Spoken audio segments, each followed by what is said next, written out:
Let's talk about The Watchers from Ishana Shyamalan, and let me tell y'all, a lot of y'all weren't vibing with this movie from what I'm seeing. I feel like I was like one of the only people that liked this movie. Let me know if you liked it in the comments below. Before we get into the ending explain, like the title says, I want to let you know we are going to have tons of giveaways, tons of videos all summer long. Make sure you're subscribed. 35,000 subscribers are our goal for June, and we also have a big subscriber goal of 50,000 by the end of the summer. Let's get to it. But let's talk about the ending, what it meant, and if there's a possible sequel or not in the works. So in this film, we follow Mina, who is played by Dakota Fanning, as they become lost in this forest after they are given a task to take this bird somewhere. And I was a big fan of the bird. I'm a Darwin fan. But let's talk about what happens next, because once Mina goes through this forest, her car breaks down and she's trying to find some help. Eventually, she gets lost in the forest because the forest can kind of change around you to keep you trapped in here. So when she's coming across a woman, she tries to get help from her, but the woman starts running into this bunker,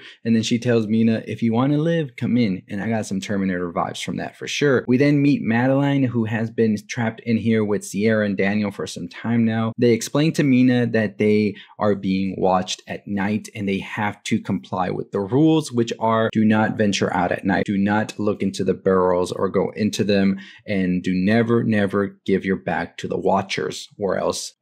You know, we never get the full explanation what the else could be, but we'll talk about that in a bit. Sierra explains to Mina as they're going out that there was once her husband here with them, but he decided to venture out and try to find a way out of the forest. We quickly realize that this might be the person we saw at the beginning of the film be killed by whatever the Watchers are. So we see that in fact that the characters here are starting to really like crack under the pressure of everything that's been going on. And at one point, Mina decides to just go into one of the burrows and find out what the Watchers really are. She does this with Daniel, and down there she finds a bike, a flashlight, she finds a camera, and they decide to, you know what, let's use the bike and the flashlight to venture out and get out of this one night. Let's bring the camera so we can record and see what the Watchers really are. Of course, we then see that this kind of starts to backfire because the Watchers get pissed. You know, you go into someone's house, you take their stuff, of course they're gonna get pissed, and we see that the Watchers aren't really vibing with them no more, as one of them seems to take the shape and form of John and tries to trick Sierra into opening the door so they can come in. Madeline explains that is not your husband, do not open that door, and Sierra's like, I have to, and then Madeline's like, ask it something only John would know.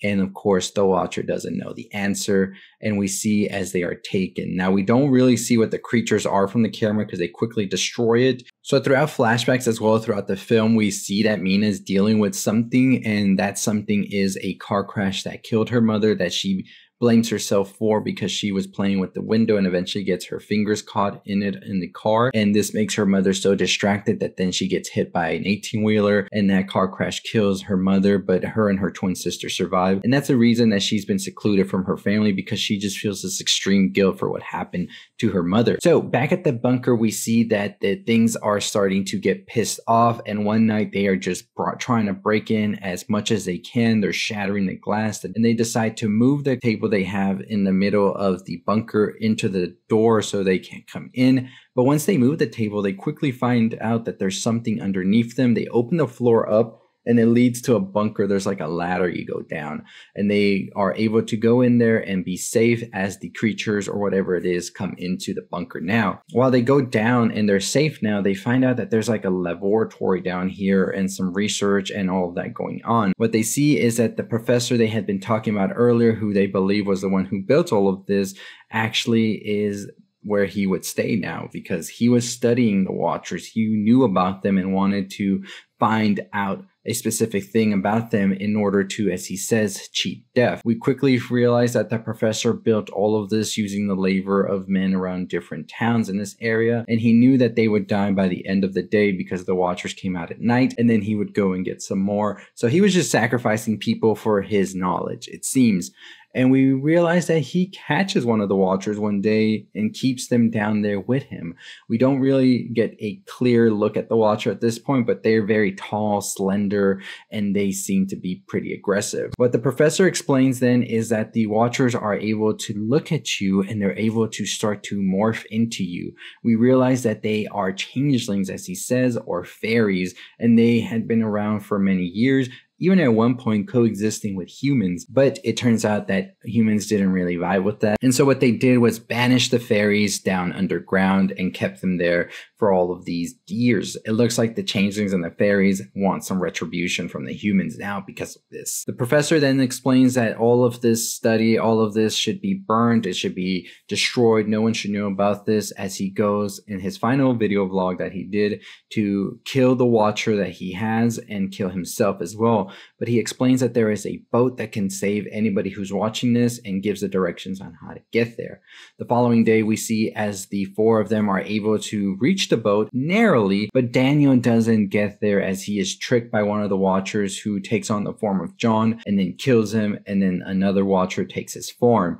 And we see as the three, Sierra, Madeline, and Mina, look in horror as Daniel has now died and stayed in the forest forever, but they manage to escape back to safety and civilization. We see as Mina goes to the professor's office to go and take all of the information on the watchers and destroy it, and then comes across these photographs that really perplexes her, and she goes to show Sierra the following night, and then we see that she says, "You know, Madeline, who was there with us? That was actually the professor's wife who died 5 years ago. So that was actually a watcher, a changeling, a fairy." We then see as Sierra shows up to her house, and we realize that the Sierra that Mina has been talking to all this time was actually Madeline right in front of her.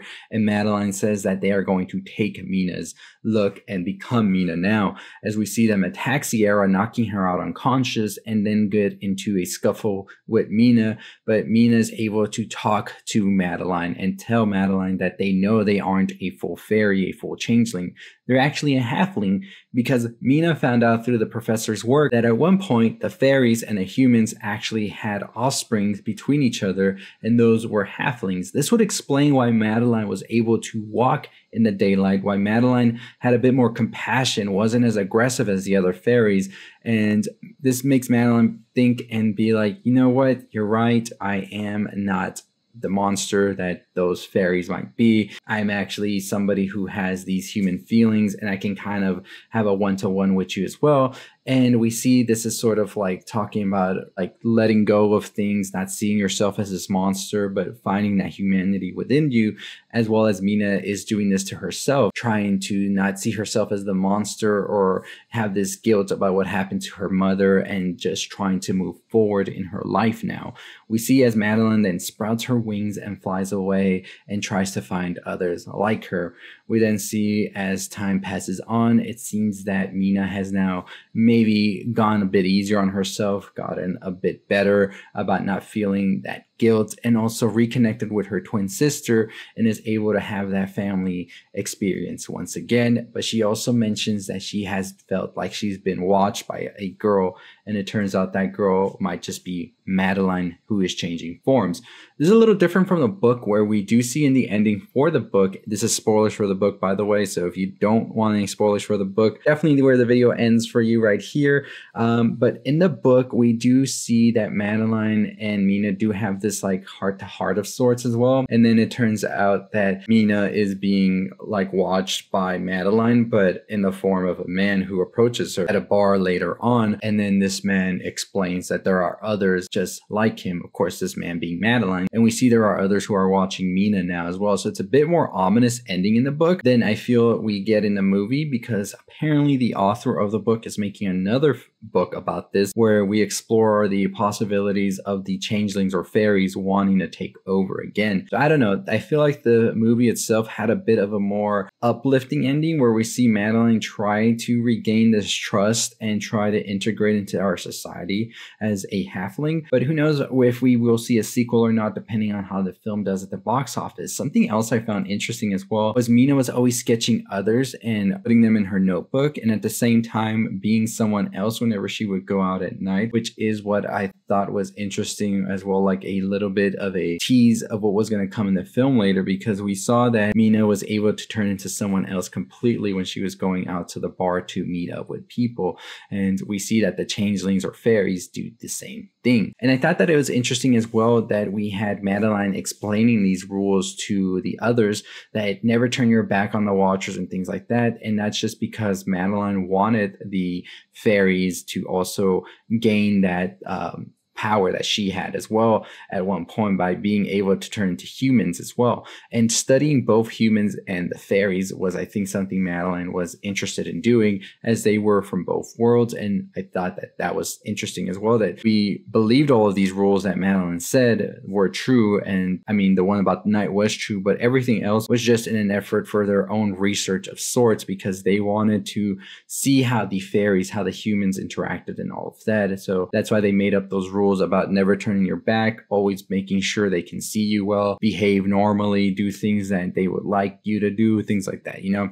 So a very interesting concept here. And as I said, I enjoyed the movie. I'm not saying it's a perfect movie. There are some parts of it where I think it does lose its steam and it gets a bit wonky with the pacing, but for the most part, I had fun. Good horror fairy tale, very tense scenes and great atmosphere as well. So I really enjoyed the movie. Let me know what you thought about it, what you think about the ending as well. What did you think about the twist coming? I will say that the twist in the movie kind of felt like a footnote of sorts, where it was just like, movie felt like it ended when they got on that bus and then it continued for a bit more. And I was just like, I got a little bit like weird about that part, because it just made you feel like, oh, we're done here. And then it's like, no, stay for a couple more minutes. So let me know your thoughts and opinions on the film. Let me know what you think about the ending. The book is a little different, like I said, but as always, that is going to do it for me. If you haven't already subscribed, make sure you hit that subscribe button, hit that notification bell. We are on the road to 35,000 subscribers. We got a ton of giveaways, a ton of things to talk about. So make sure that you are tuned in. And as always, I'll see you next time. www.cultureelixir.com is our website. You can also find us on TikTok, Instagram, and Twitter, all provided down below. As always, stay safe, stay positive.